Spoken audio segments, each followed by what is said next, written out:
Hallelujah. All right. Hey everybody.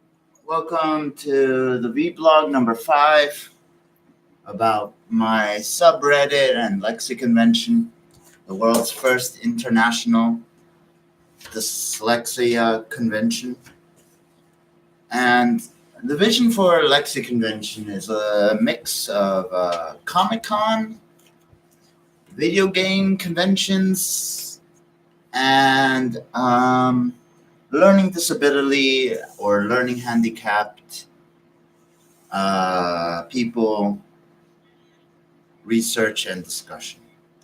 So it's all that packed together. I'm actually going to model it after Art University, which is what I know well. It's 11 a.m. 11 p.m. Sorry, 11 p.m. local time. I just walked my friend to the train station. Otherwise, I would have done this live stream a little sooner. And what I'm really doing right now for the dyslexia convention is I'm actually basically using my process of accelerated learning, which is a system of doing things wrong, live testing, basically being myself in an environment I know I shouldn't be myself in, and seeing the results of it. And this is all a process of research. It's called learning by doing, to put it simply, learning by doing. And it's a hands-on approach to problem solving and learning. The downside of this approach is rather than researching, studying, and making yourself as knowledgeable as possible about something before you started, I only started this with the knowledge I already knew, the things I already thought about. I'm doing the process of learning how to become a YouTube channel with audience and followers. I'm doing it the backwards way on purpose. I'm learning to vblog the backwards way on purpose. And probably by the end of this month, this YouTube channel would look very legit. I know certain things I should be doing that I'm not doing, like creating custom thumbnails, editing my videos, adding annotations and links to make it even more user-friendly. The last 2 videos I uploaded, the audio wasn't even coming from my nice microphone over here, down here. It was coming from the headset speakers, and I didn't even notice until after I tested my videos that I uploaded, which is something you have to do when you're a content creator. You need to always observe your own content. It's good to do it the minute after you upload it, just in case you have to delete it or it has something you don't like. Yeah. On the way back from dropping off my friend, I also picked up an energy drink. It's 11 a.m. Her and I had a nap together, so it was. I'm well rested. I need to clean my house, so it's not that bad. But she complained, which is, I don't know, so cute. I like it when girls complain. I'm crazy.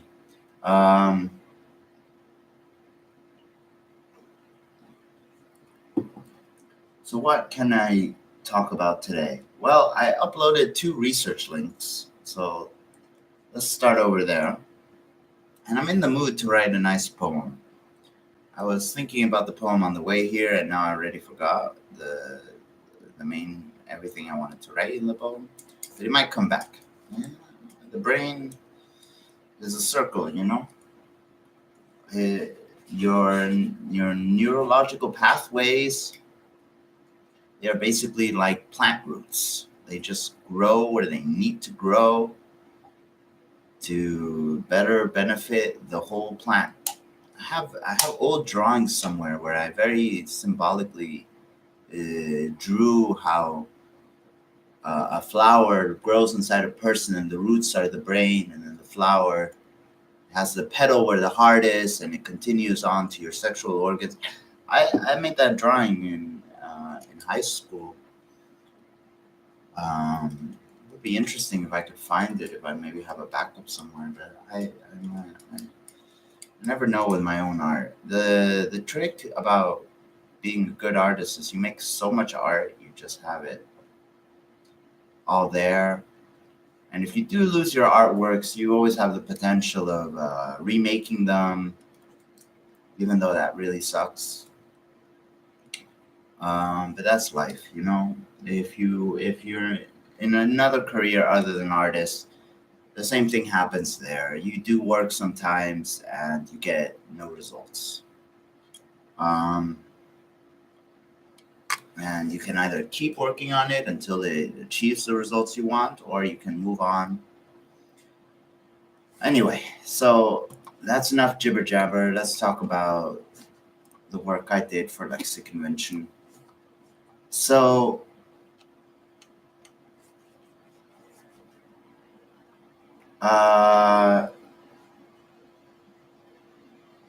yesterday I posted, no, it's still today, 18 hours ago, helping students develop executive functioning skills at edutopia.com, Education Utopia. Hopefully a website we can trust.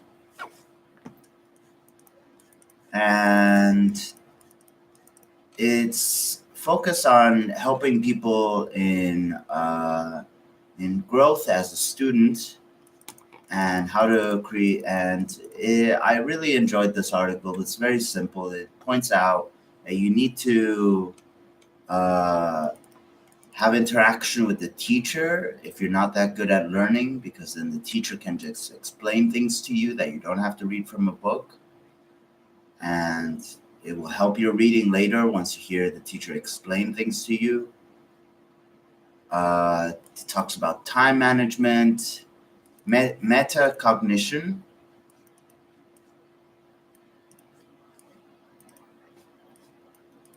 where it just tests your skill in figuring out problem solving. And this article mentions the teacher a lot of times, how it's a teacher's responsibility to help these type of students, because they are unlikely to be in a situation where they can help themselves with learning.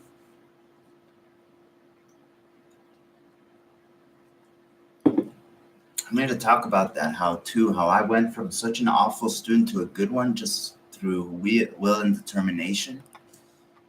And my school taking better care of me.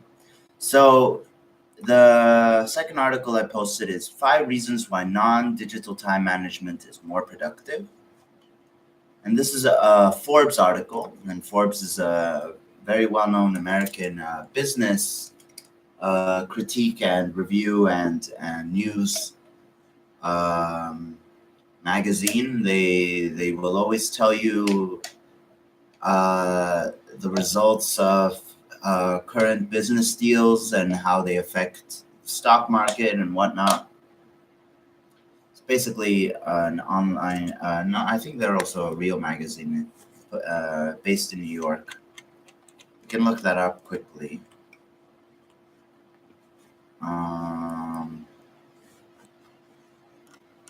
Wow, they don't have their contact button at the bottom of the website, which is usually what you do. No, I don't want to sign up to your newsletter. Anyway, this article is about using real pen, paper, and pencil and little journals.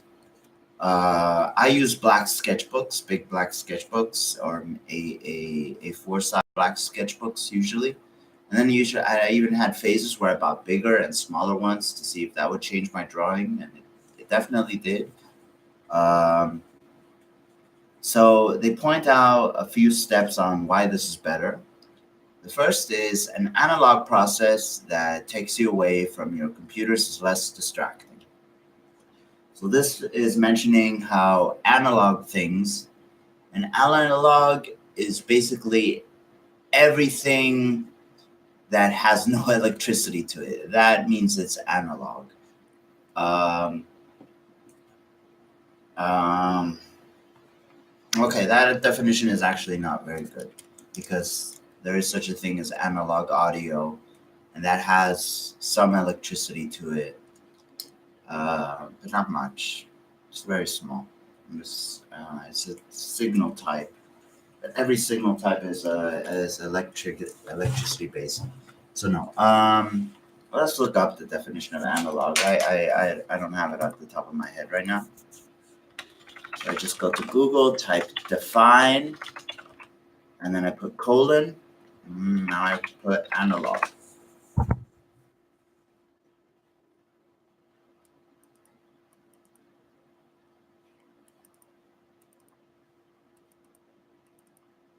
Right. So analog is basically just a step below electrical. It says here it is relating to or using signals or information represented by continuously variable physical quantities such as position, voltage, signal, those sort of things. In the digital electrical world, something like HDMI is digital. That there is no variable in it. It is a fixed digital signal that usually stays very consistent.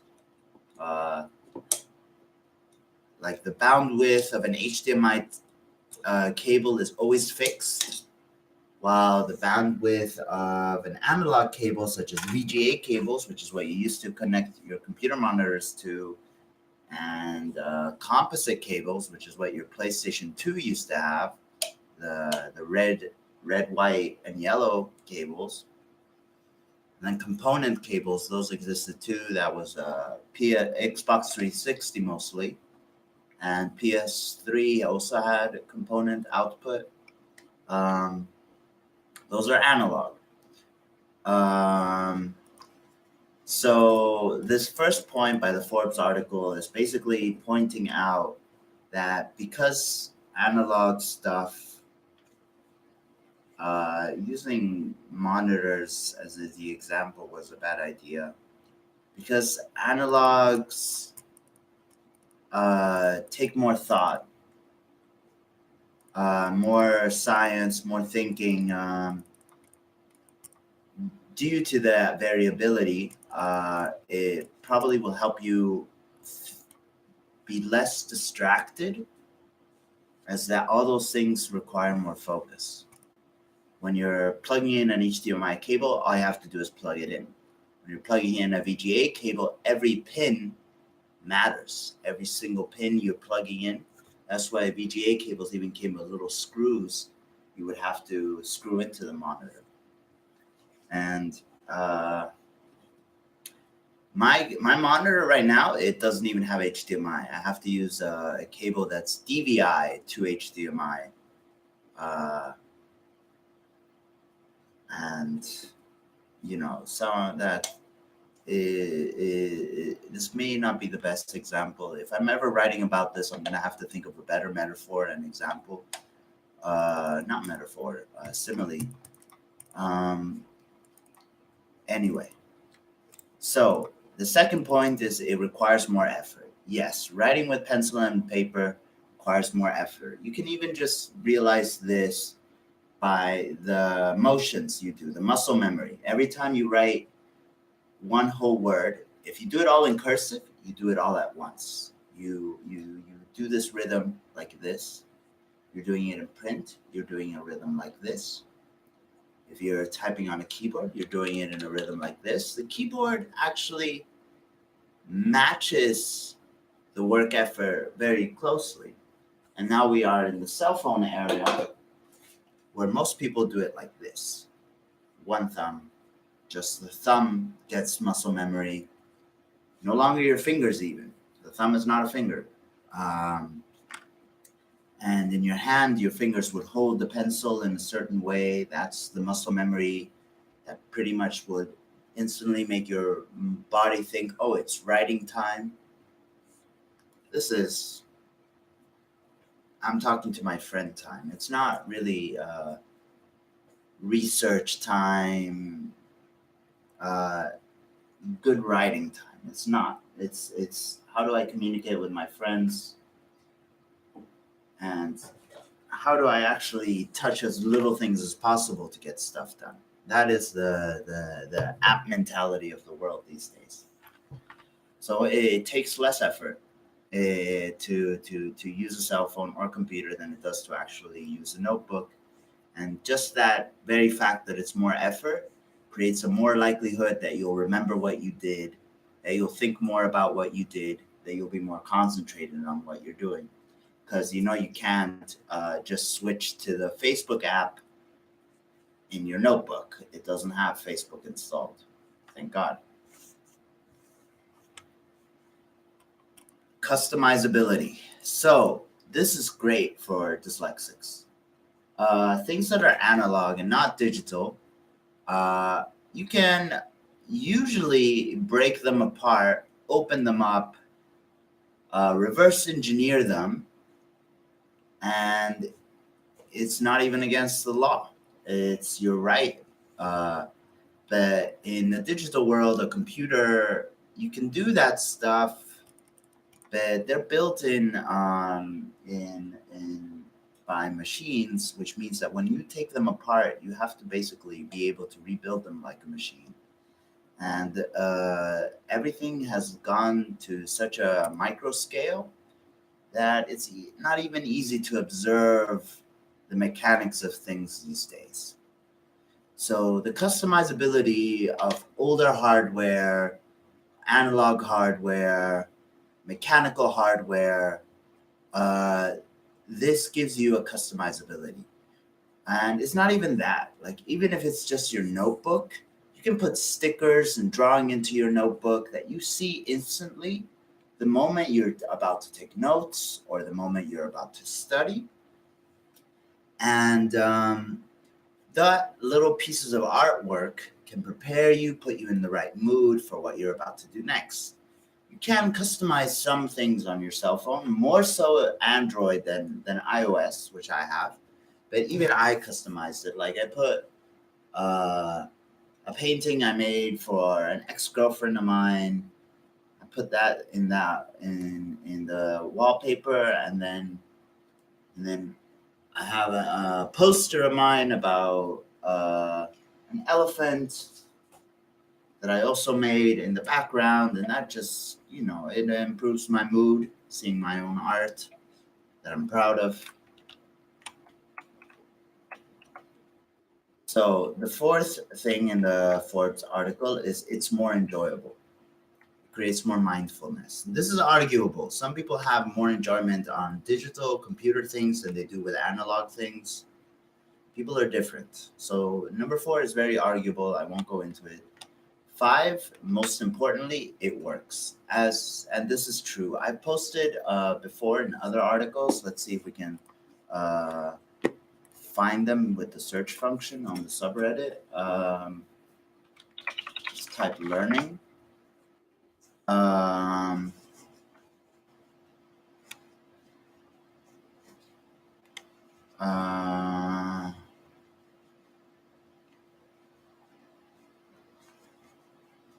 Sadly, no, this only popped up lots of my poetry.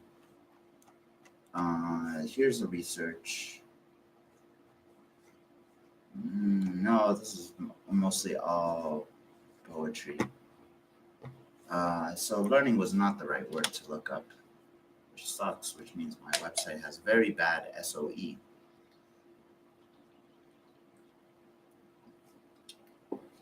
SOE stands for Search Engine Optimization. SEO, actually. Whoopsie daisy. There you go. SEO. Haha. At least I caught myself. What would I guess I just have to use the research flare. I think that's a smart thing to do. To see if I can find the other articles I'm talking about.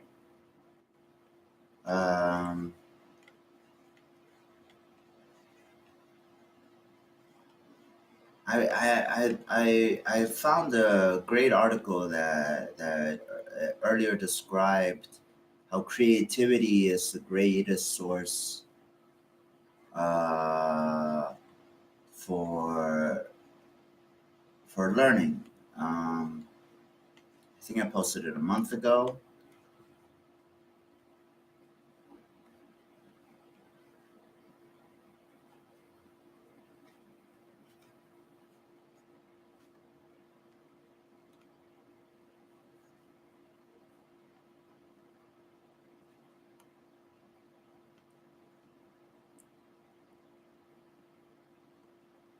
And it's not showing up right away, which is a little disappointing. This is me now learning on real time that the search function on the Reddit isn't working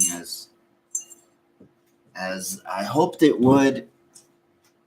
A little bit, also very little. I'm using the my own research flare wrong and trolling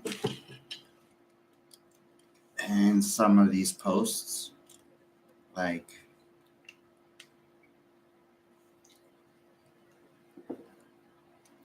whatever.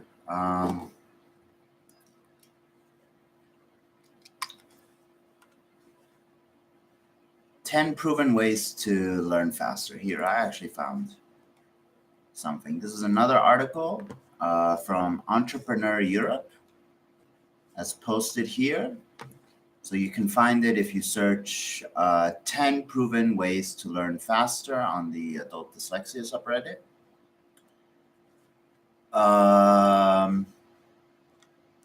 And it has more articles. Also, this Forbes articles gives reference about the less screen time making you more productive. Multitasking could be a myth. Learning to remember course materials. The pen is mightier than the keyboard. And the Indiana University School of Medicine has this quote in the Forbes article. And at the very bottom of this article, the Forbes article posted today, it also sends you to time management tools that are related to time management systems and work task list templates by business professionals. So hopefully that is some use to some adult dyslexics, maybe those in the business world.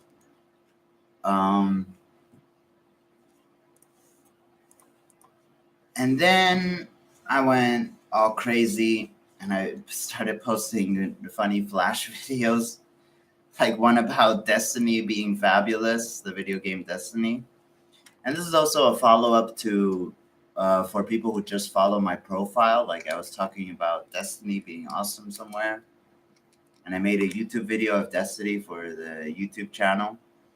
Then I posted another research link, a YouTube clip about newest psychological research, which has people questioning the psychology of modern day. And psychology is the science of behavior and thoughts and the mind. So it is the science that always changes because environments change in the world, and the mind changes, and ideas change, and the way people behave change. The introduction of the cell phone changed the psychology in so many ways. Now this part is basically your seventh sense, the cell phone. Now I dropped it. that Sigmund Freud would have a field day with that, because Sigmund Freud once famously said there's no such thing as mistakes, which means that me dropping that cell phone is for some psychological reason, and I need to psychoanalyze myself to figure out why I dropped that cell phone. I can even like review the footage of this live stream to better realize what my eyes are doing, what my hands were doing, what exactly I said that causes the drop of that cell phone. That is psychological study, and it's something my mother did, and it's something I really like actually pay attention to when I'm reading psychology in books in both German and English. Then I posted a link about how your childhood affects your love styles, which is just another video by the same author on YouTube, and she explains the very basic principles of how the nurture you grow up with, your environment, decides the love life you want most of the time. The thing about science is it's never the science of psychology. It's never an exact science. Everybody's mind is so different that we do find patterns, but it'll never be like the theory of relativity. This equals this. It doesn't work like that in psychology, and it never will. And that's what makes it a more unique science. After that post, I posted a funny video about Sherlock Holmes because it made me laugh, considering how often I have to be very Sherlock Holmes-like and be deductive, and I can be also completely wrong. Then I posted this YouTube video about perverse Xavier, just because I thought it was funny. I totally shouldn't have posted it. It might have offended some of my female readers. Then to make up for that one being too crude, I posted a great joke video from The Office that ends very beautifully with the prankster missing the person he commits pranks to. And then a political link at the very end. The Daily Show's The Yearly Show, Weird Trump Things You Forgot About, where they point out how it's fucking amazing that the president of the United States was in a limo, walked out of the White House, stepped into Air Force One, all with toilet paper under his shoe. That is beyond embarrassing. That means nobody cared enough about him to point out to him, hey, boss, you got toilet paper, and people did not want to speak to him. It must be very lonely for Donald Trump. Many days. It must be incredibly lonely. People must ignore him for months. People who he used to be friends with before he became a president and a politician. It takes bravery to do politics. Even I've personally witnessed certain problems just because of politics. So that's today's live stream. I will be working on graphic art for LexiConvention tonight, and tomorrow morning.